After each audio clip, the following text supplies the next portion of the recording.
And two members of Summerville law enforcement just got back from Poland, Moldova, and Ukraine, fostering collaboration between the United States and Eastern Europe law enforcement programs. Raphael James was the first to sit down with the Summerville Police chief and chaplain about their visit and what they learned.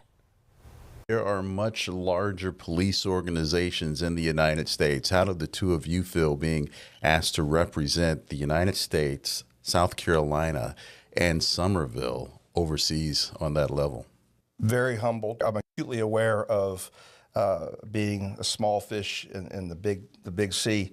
Don't know why they chose us, but it was a unique bond we had from the very get-go of a unique understanding of collaboration between leaders. Summerville Police Chief Doug Wright and Rich Robinson of the Coastal Chaplaincy recently returned from a trip to Eastern Europe as part of an international law enforcement exchange program known as the Integrity Project.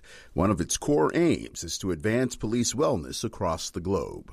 And so it's really important that we have chaplains involved with the law enforcement program, with public safety, to just be able to have somebody to talk to and bounce their problems off of. It's not the type of things you go home and talk about over the kitchen table over dinner with your family. While in Ukraine, Chief Wright says he became the first U.S. police chief to speak at Odessa State University of Internal Affairs. From his visit, he learned that policing in Ukraine is considerably different than back home.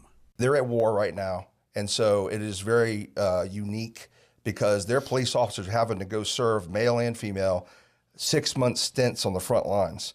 So they're literally going up and fighting the war, and then they're coming back and becoming police officers again.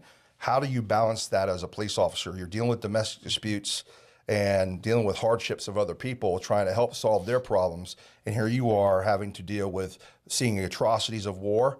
And coming back with that. So their culture is not very open to being in uniform and asking for help. So from a chaplain perspective, we really just do a lot of interacting on how do you listen to people, how do you understand the stressors that they're going through, and then how do you help them navigate their coping skills. And the actual shift in the room was when we were able to talk to 100 police officers who had been deterred from going to see chaplains to talk to them.